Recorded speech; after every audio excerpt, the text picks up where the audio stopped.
नमस्कार। कार्यक्रम समृद्धिको यात्रामा हार्दिक स्वागत छ। यस कार्यक्रममा हामी समसामयिक आर्थिक विषयवस्तुका साथमा यहाँहरूमाझ उपस्थित हुने गर्छौँ। दर्शकवृन्द, केही दिन अघि नेपाल राष्ट्र बैंकले मौद्रिक नीति सार्वजनिक गरेको छ। यसमा अहिले विभिन्न क्षेत्रबाट टीका टिप्पणी जारी नै छ। केही समय अघिसम्म मौद्रिक नीतिका बारेमा खासै चासो हुने थिएन, तर अहिले चासो बढ्दै गइरहेको छ। वास्तवमा जनमानसमा यो बढ्दो चासो र मौद्रिक नीतिका बारेमा आज हामी केन्द्रित रहेर छलफल गर्दैछौँ। हामीसँग हुनुहुन्छ नेपाल राष्ट्र बैंकका डेपुटी गभर्नर बम बहादुर मिश्र। आउनुहोस् उहाँलाई कार्यक्रममा स्वागत गरौँ। सर, स्वागत छ। नमस्कार, धन्यवाद। सन्चै हुनुहुन्छ सर? सन्चै छु। पछिल्लो समय मौद्रिक नीतिको बारेमा व्यापक रूपमा जनचासो बढेको छ।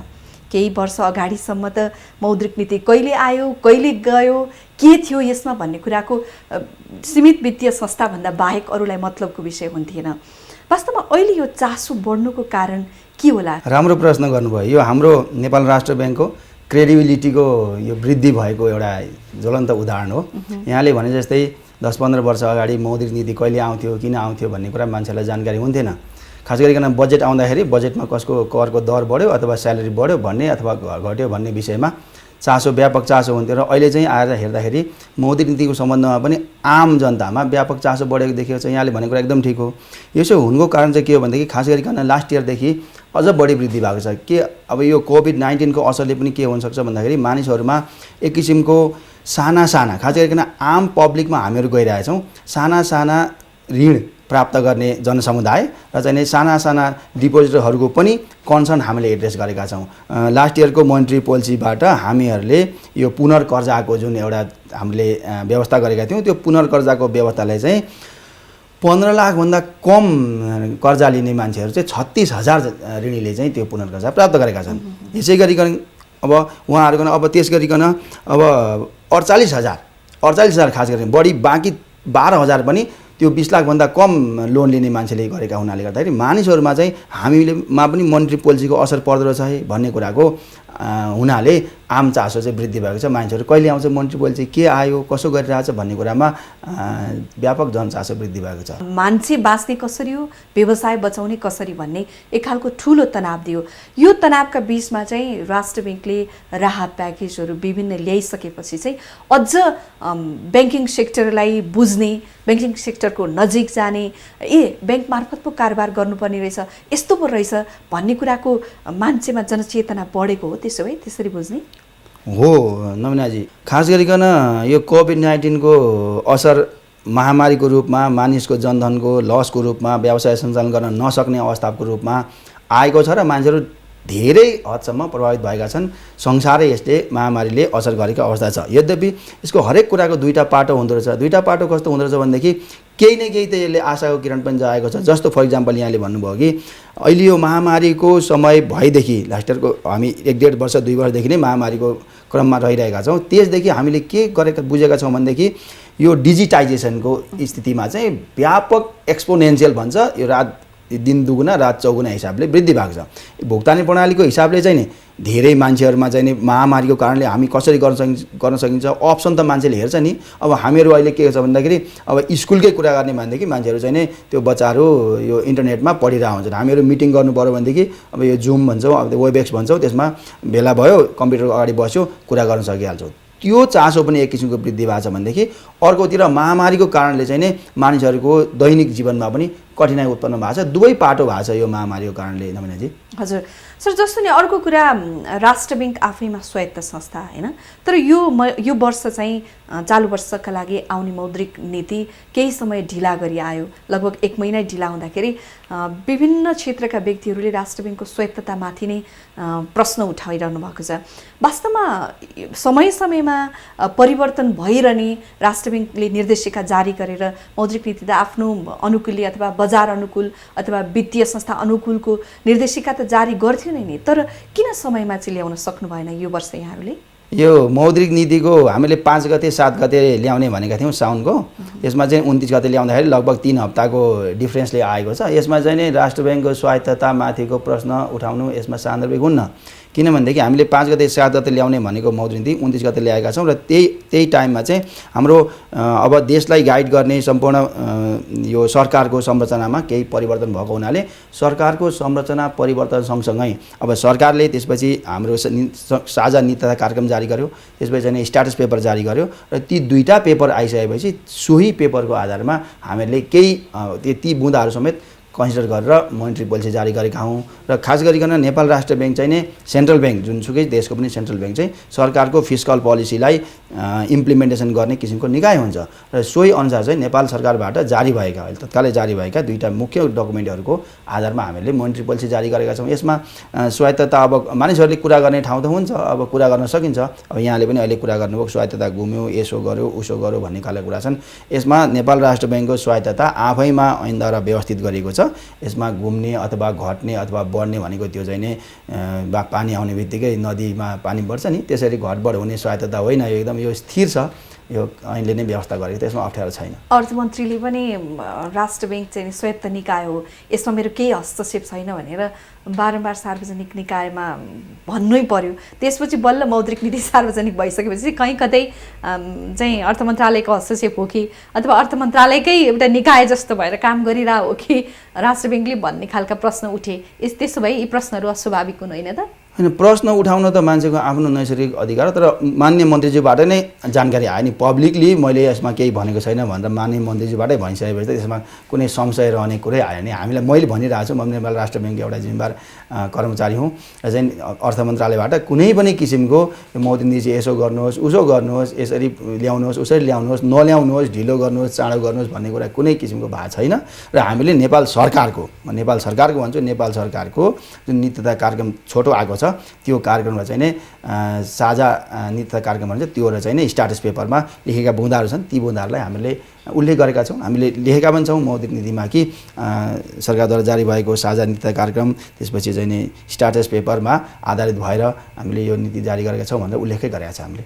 हजुर सर, अर्को कुरा नि जस्तो महामारीको बीच गत वर्ष पनि हामीले मौद्रिक नीति ल्यायौँ, अघि पनि हामीले कुरा गऱ्यौँ।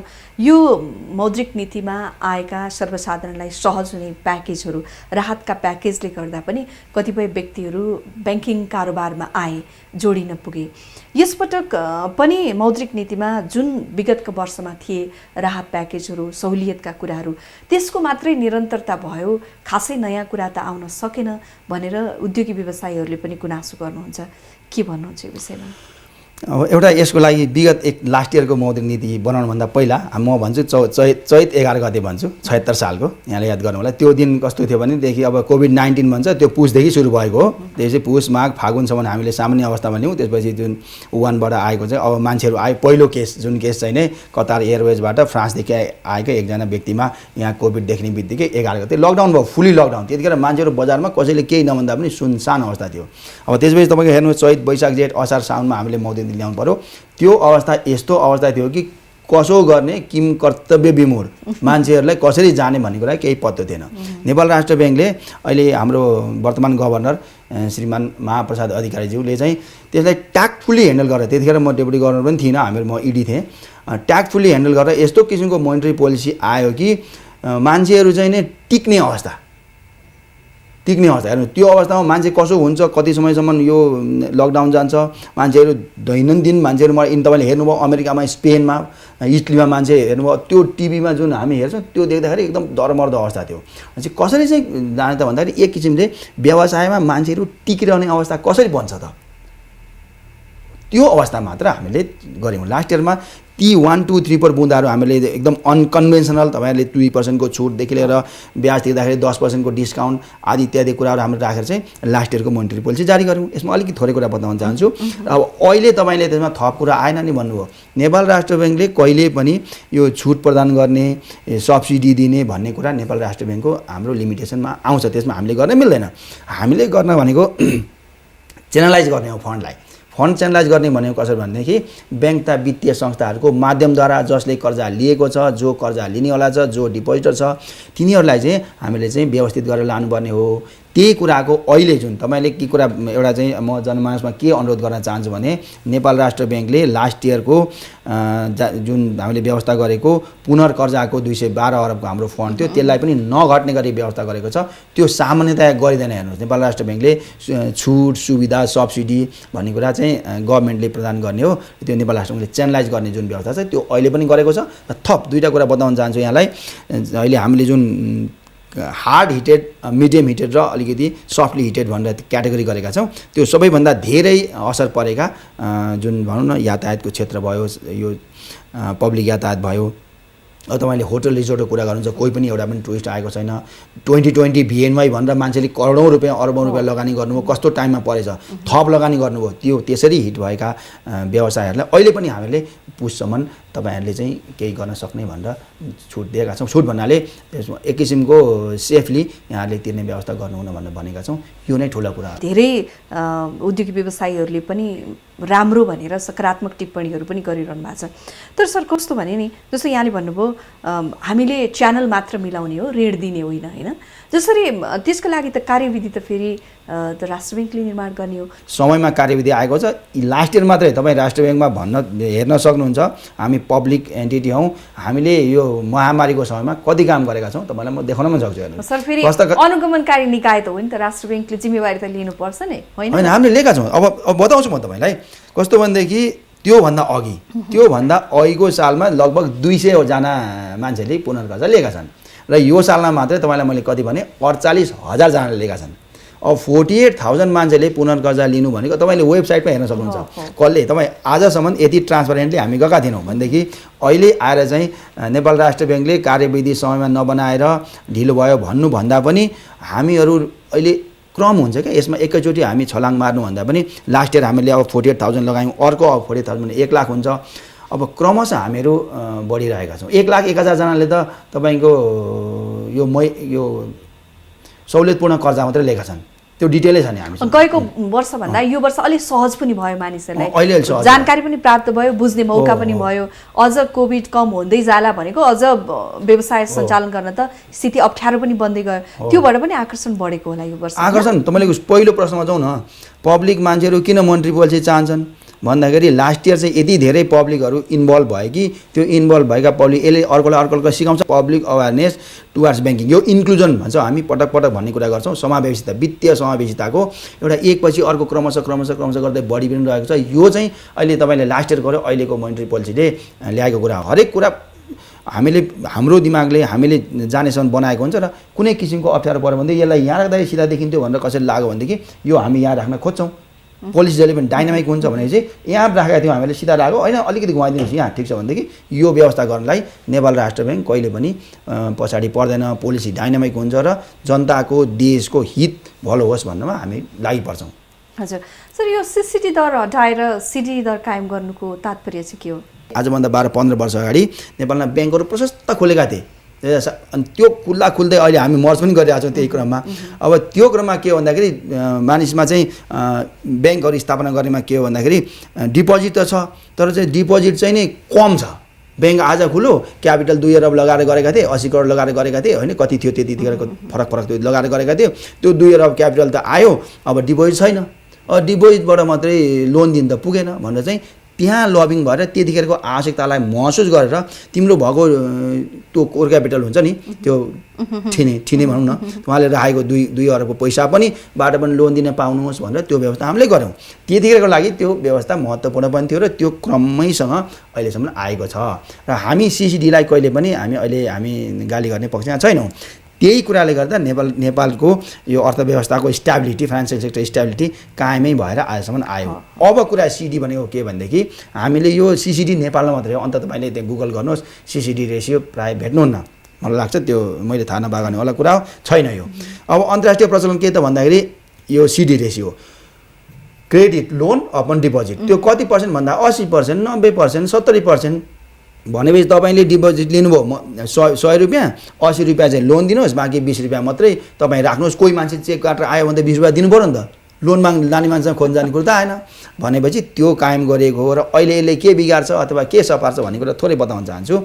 यो चाहिँ हामीले अहिले 90% गरेका छौँ। 90%मा credit upon deposit total deposit गर्दाखेरि अहिले हाम्रो इन्डस्ट्रीको एभरेज नै लगभग पार भ्यालुमा छ र त्यसमा हामी केही एडजस्टमेन्ट पनि गर्छौँ। त्यो हामीले उल्लेख गरेका छौँ, त्यहाँको मोनिटरी पोलिसीमा लेखेकै छ हामीले कि हामीले केही यो चाहिँ बोरोइङ कि अब ECB भन्छ, एक्सटर्नल कमर्सियल बोरोइङ भन्छ, विदेशबाट ल्याएको विदेशी मुद्राको त्यो रकम भन्छ, यी कुराहरू जोडेर हेर्दाखेरि total credit upon total deposit चाहिँ अहिले हामीले जुन कर्जा प्रवाह गर्न सक्ने गरिकनको व्यवस्था हुन्छ।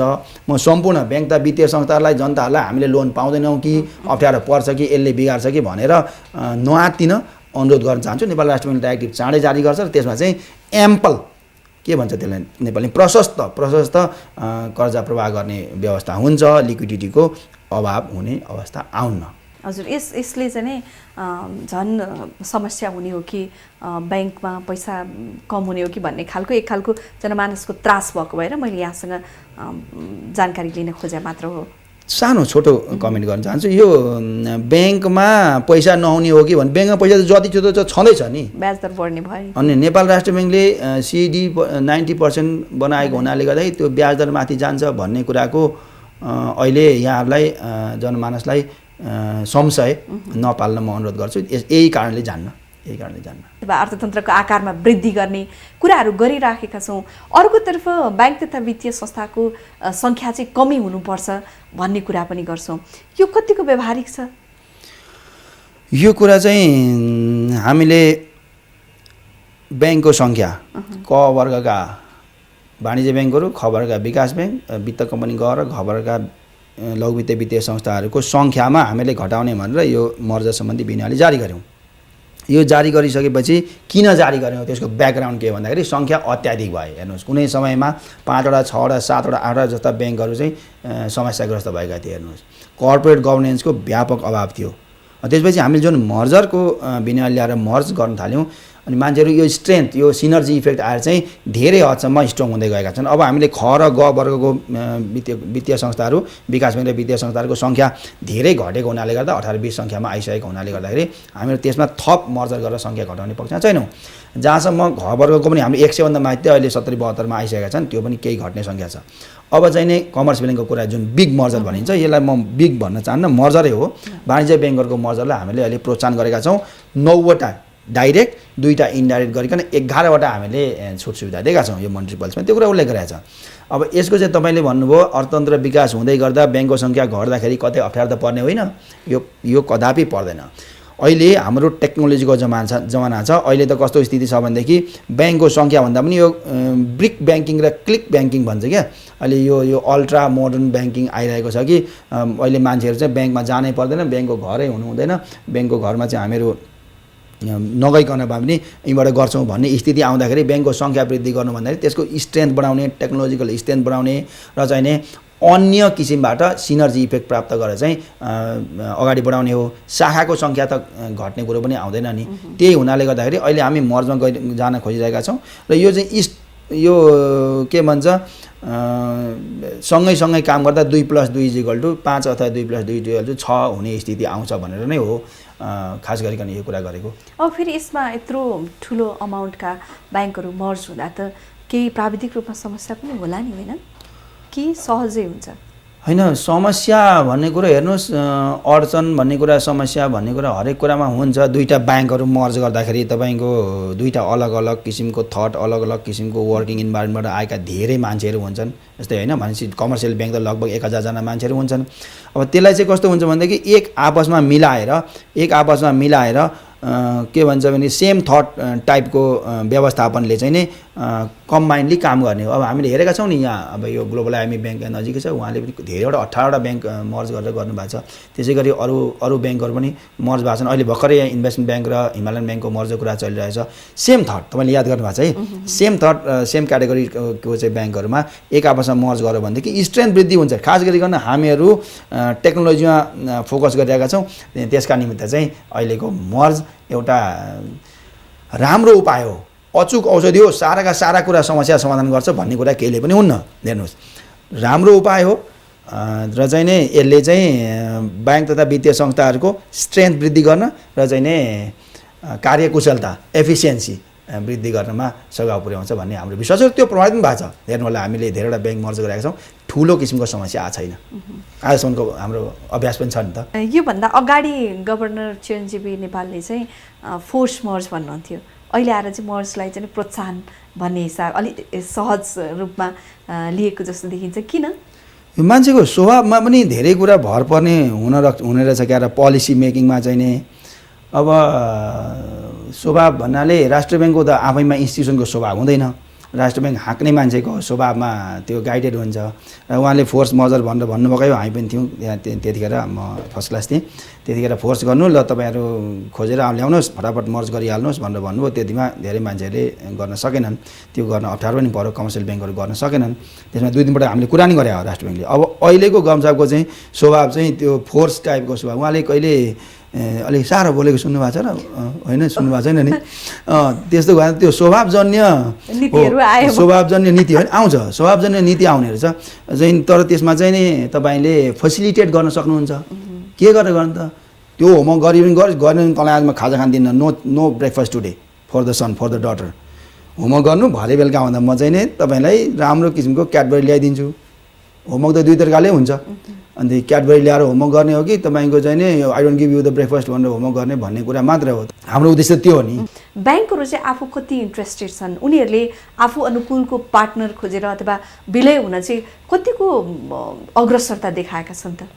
छन् नमिनाजी, छन्। तर त्यो गतिमा काम त भएको छैन। फेरि यो अलिकति कम्प्लिकेटेड विषय हो क्या। तपाईँले चाहिँ नि विचार गर्नु होला, ब्याङ्क भनेको मर्ज गर्दाखेरि धेरै किसिमका पार्टीहरू इन्भल्भ हुन्छन्। पहिलो कुरा चाहिँ नि लगानीकर्ता, मुख्य लगानीकर्ता हुन्छन्। उहाँहरूको एउटा इन्ट्रेस्ट हुनु पऱ्यो कि एक आपसमा मर्ज गर्दा हामीलाई राम्रो हुन्छ। दोस्रो सिइओ हुन्छन्, 2टा सिइओ हुन्छन्, त्यो एउटा मात्रै हुन्छ, एकजनाको त सिइओ त बाँकी रहँदैन। त्यसपछि अर्का पार्टीहरू हुन्छन्, विभिन्न जस्तै कर्जा लिने पार्टीहरू, डिपोजिटर पार्टीहरू, धेरै स्टेक होल्डर हुन्छन्। तिनीहरूको चाहिँ नि डिस्कस हुन्छ मर्ज गर्दाखेरि हामीलाई कतिको फाइदा हुन्छ, के गर्दा फाइदा हुन्छ। यो समयमा त आफ्नो नामै हराउँछ। ल मेरो त नाम त राम थियो, राम भन्ने कुरो त हराइजान्छ। एउटा इगोको कुरा पनि आयो। अब ती कुराहरू मिलाउनु पर्ने हुन्छ। अब त्यसो गर्दाखेरि आजको भोलि मर्ज गरिहालौँ भन्ने कुरा चाहिँ हुँदैन, गाह्रो हुन्छ। र क्रममा भएका छन्, तपाईँले लास्ट इयर पनि अब उता भयो, अब अहिले यो साल एउटा 2टा हुन सक्ने सम्भावना छन्। र कसैको बाध्यता पनि छ क्या ब्याङ्क तथा वित्तीय संस्थाहरूको कि मर्ज भएदेखि चाहिँ नि हामी राम्रोसँग गर्थ्यौँ, अब धेरै भइसक्यो किन चलाउनु, उसले चलाइदिइहाल्छ, आखिर हामीलाई रिटर्न पाउने हो भन्ने कुराले पनि भएछ।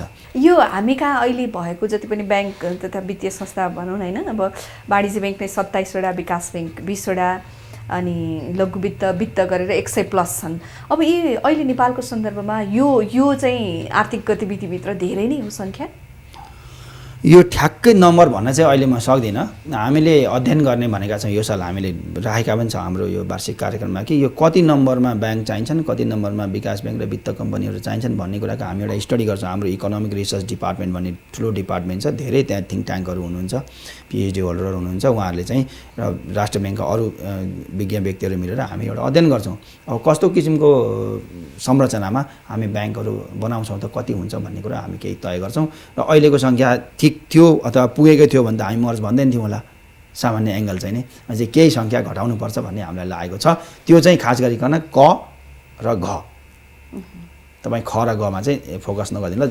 आम जनतामा नि यो नजाओस् कि ख र ग चाहिँ अब घटाएर चाहिँ शून्यमा जान्छ राष्ट्रले भन्ने नपरोस् भन्ने म अनुरोध गर्न चाहन्छु। हजुर सर, अर्को कुरा मैले अलिकति सेयर धितोको बारेमा, सेयर धितो राखेर लोन लिने विषयमा जानकारी लिन चाहेँ।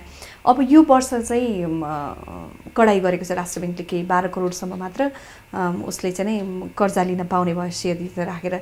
यसले गर्दा चाहिँ बजारमा दीर्घकालीन असर गर्छ भनेर लगानीकर्ताहरूले गुनासो गर्छन्। के यो असर गर्ने नै हो त? यो प्रश्न प्राय हामीहरू सुनिरहन्छौँ, हामीले सुनिरहेको प्रश्न हो। र चाहिँ नि राष्ट्र ब्याङ्कले जुन 4 करोड र 12 करोड, एकजना व्यक्तिले 4 करोड एउटा इन्स्टिट्युसनबाट र चाहिँ 12 करोड चाहिँ एन्टायर इन्स्टिट्युसनबाट भन्दा बढी। तपाईँलाई एउटा कुरा बताउँ है, सेयर धितोमा हुने कर्जा हो यो, मार्जिन प्रकृतिको सेयर धितोमा हुने कर्जा। अब मैले के गर्छु आज भनेदेखि म सेयर किन्नलाई तपाईँको ब्याङ्कमा जान्छु अनि धेरै रकम लिन्छु भनेदेखि त्यो रकम चाहिँ नि आम जनतामा, तपाईँले सुरुको प्रश्नमै आउँछ यो कुरा कि 40 lakh demat holder account holder छन् भनेदेखि ती 40 लाखले पाउन त 2 लाख 5 लाख 1 करोड अथवा चाहिँ 50 लाख 20 लाख त्यो चाहिँ हाम्रो आजको आवश्यकता हो। म तपाईँलाई यो सालको मोनेटरी पोलिसीको एउटा फिचर बताउन चाहन्छु। आम जनमैत्री हो यो मोनेटरी पोलिसी। आम जनमैत्री भन्नाले धेरै मान्छेहरू समावेश हुन्। सेयर कर्जा यसलाई कडाइ नभन्नु तपाईँहरू, कडाइ भन्ने पटक्कै कडाइ नभनिदिनु होला। आम जनमैत्री हो र मानिसहरू धेरैभन्दा धेरै रूपमा सेयर कर्जा प्राप्त गर्न सकुन्। एकजना चाहिँ नि महिला भनौँ न त्यो ताप्लेजुङमा बसेर आफ्नो मोबाइलमा बसेर डिम्याट एकाउन्टबाट कारोबार गर्न सकुन्। उसले चाहिँ नि 5 लाख रुपियाँ लोन लिन सकुन् त्यहाँको ब्याङ्कबाट। एकजना महिला जाजरकोटमा बसेर लिन सकुन्, अर्को सिमरौनगढमा बसेर लिन सकुन्, एकजना दाजु चाहिँ नि कैलालीमा बसेर त्यो गर्न सकुन्। त्यो आजको आवश्यकता हो। धेरै मान्छेहरू यो वित्तीय चाहिँ इन्क्लुजन, एगेन त्यो पोइन्ट कहाँ आउँछ, इन्क्लुड हुन्, न कि थोरै मान्छेहरूले यसमा चाहिँ नि सबै कर्जा प्राप्त गरून् भन्ने। दुईवटा कुरा मैले यो कुरा भनेको छु हजुरलाई। एउटा चाहिँ हजुरको यो सेयरमा पनि इन्क्लुजन कुरा आयो, अर्को लोनमा पनि इन्क्लुजन कुरा आयो। मैले भने नि यसको मतलब सर फोकस अन इन्क्लुजन। सीमित व्यक्तिले मात्र यसको फाइदा लिए, यो चाहिँ सबै वर्गमा पुगोस् भन्ने उद्देश्य लिए भनेर अहिले किन भन्नु, पोजिटिभ कुरा गरौँ। धेरै मान्छेले लिउन्, त्यो त पहिलाको स्टेटमेन्टलाई अलिकति हाइड गरेर धेरैभन्दा धेरै मान्छेहरू कर्जामा लागुन् पाउन् भन्ने हिसाबले चाहिँ यो व्यवस्था गरेको हो। क्या हाम्रो त लिमिट छ नि त, 25% भन्ने छ। 25% 5जनाले नै लिइसक्यो भने त बाँकी अमाउन्ट त पाइएन भनेदेखि त्यो यतातिर अलिकति थोरै घटायो भने बाँकी धेरैले पाए भन्ने हो। क्या हजुर सर, अर्को कुरा, लामो समयदेखि ब्याङ्किङ क्षेत्रमा आबद्ध हुनुभएको व्यक्ति, यही क्षेत्रको अध्ययनको हिसाबले भन्नुपर्दा पछिल्लो समयमा नेपालमा ब्याङ्किङ साक्षरता चाहिँ कस्तो पाउनु भएको छ यहाँले? यो साक्षरता र समावेशिता भन्ने हुन्छ। तपाईँको प्रश्नबाटै साक्षरता आउँछ कि मान्छेहरू मोनेटरी पोलिसी कहिले आउँछ भनेर सोध्न थाले भने त साक्षर त भए, ब्याङ्किङ रूपमा साक्षर भए भन्ने एउटा प्रमाण प्राप्त भएको छ। अब त्यसमा साक्षरताले मात्र भयो भने इन्क्लुड हुनु पऱ्यो। इन्क्लुड भनेको कस्तो भनेदेखि पहिला कस्तो गरिन्थ्यो भने तपाईँको इन्क्लुजन भनेको के भन्दाखेरि समावेशिता भनेको खाता खोल्ने हामीसँग अहिले जनता जति जनता छन् 3 करोडभन्दा बढी खाता छन्, सबै इन्क्लुड भयो त भन्दा त्यसले पुगेन। अब इन्क्लुजनको थप कुरो के आयो भन्दाखेरि तिनीहरूले कति पटक रकम जम्मा गरे कि झिके कि ल्याए कि भन्ने कुरा त्यो हेर्नु पऱ्यो। अब त्यसपछि अगाडि बढेर इन्क्लुजन के हो भन्दाखेरि तपाईँले लोन लिनुभयो अथवा त्यो लोनबाट तपाईँको जीवनस्तरमा कति वृद्धि भयो भन्ने कुराको मापन गर्ने कुरो इन्क्लुजन हेर्नुहोस् है। त्यो दुईवटा कुरा साक्षर र इन्क्लुजन अलिकति हामी जोडिएका विषयलाई म एक्सप्लेन गर्न खोजिरहेको छु। इन्क्लुड हुनका लागि मान्छेहरूले अब ब्याङ्किङबाट केही चाहिने आर्थिक स्थितिमा सुधार गर्न सक्यो भने इन्क्लुजन हो भनिन्छ। अहिले चाहिँ नि हामीहरू 70 हाराहारी प्लसमा चाहिँ नि ब्याङ्किङ सुविधा पुगेको छ भन्छौँ। तर अहिले हामीले यो कस्तो दुःखद कुरा भने यो जुन सेन्सस थियो नि हाम्रो के भन्छ जनगणनामा 3-4वटा प्रश्न राखेर कस्तो किसिमको अवस्था छ भनेर हामीले निकाल्न खोजेको थियो। हेर्नुहोस् अब त्यो जनगणना नै यो कोभिडको कारणले सङ्कटमा पर्यो। अब यो भयो भनेदेखि हामी धेरै कुरा थाहा पाउँछौँ, कसले कसको खाता छ, कति लोन लिएको छ, त्यो प्रश्न आउँछ, उत्तर आउँछ भने त्यसबाट हामी सर्ट गरेर चाहिँ ठ्याक्क भन्न सक्छौँ ल हेर्नुहोस् यति मान्छे नेपालमा इन्क्लुड भएको छन् भनेर। अब अर्को कुरा थप्छु है, थोरै तपाईँलाई कति टाइम छ। यो इन्क्लुजन बढाउने अर्को डिजिटाइजेसनको माध्यम हो। हामीले यो साल के अध्ययन गरेका छौँ भनेदेखि तपाईँ यो PSP PSO भन्छौँ नि हामी, यो भुक्तानी सेवा प्रदायकहरू, वालेटको माध्यमद्वारा मान्छे इन्क्लुड हुन्छ। अहिले चाहिँ भुक्तानी दिनु पऱ्यो भने म नौनीलाई 10 रुपियाँ पठाउनु पऱ्यो भने ल मोबाइल मेरो चार्ज गरिदेऊ भने चार्ज गरिदियो, पठाइ सिद्धि हो, कहीँ कतै जानु परेन। यसका लागि नेपाल राष्ट्र ब्याङ्कले एउटा अध्ययन गर्ने भएको छ। हेर्नुहोस् अध्ययन कस्तो भनेदेखि त्यो वालेटहरूले नै तपाईँको 50,000 1 लाख रुपियाँसम्म लोन दिन सक्ने भयो भने त ब्याङ्कहरू पनि धेरै दुःख पाउनु परेन। त्यसको अध्ययन हामी गर्न लागेको छौँ। वार्षिक हाम्रो मोनेटरी पोलिसी लेखेको छ। अब यस्तो भयो भने चाहिँ इन्क्लुजन हाम्रो मिटर माथि स्वाटै जान्छ र हामी जे होस् 80-90% पुग्न सक्छौँ भन्ने हाम्रो एउटा अपेक्षा छ। यहाँहरूले सहयोग गर्नुपर्छ। मिडियाका साथीहरूले चाहिँ धेरै चाहिँ बताइदिनुपर्छ। तपाईँहरूको त दैनिक रूपमा चाहिँ जनताहरूसँग सम्पर्क हुन्छ कि यसरी चाहिँ राष्ट्र ब्याङ्कले चाहिँ इन्क्लुजन बढाउन खोजिरहेको छ, यसलाई सहयोग गर्नु भनिदिनु पऱ्यो, अनुरोध गर्न चाहन्छु। आफ्नो ठाउँमा त्यो सहयोग रहने नै छ। सर यो महत्त्वपूर्ण समय र संवादको लागि धेरै धेरै धन्यवाद छ हजुरलाई। यहाँको मिडिया मार्फत हाम्रो कुरा राख्ने जुन समय दिनुभएको छ यसको लागि धेरै धेरै धन्यवाद नवीनाजीलाई। नमस्कार। Thank you sir.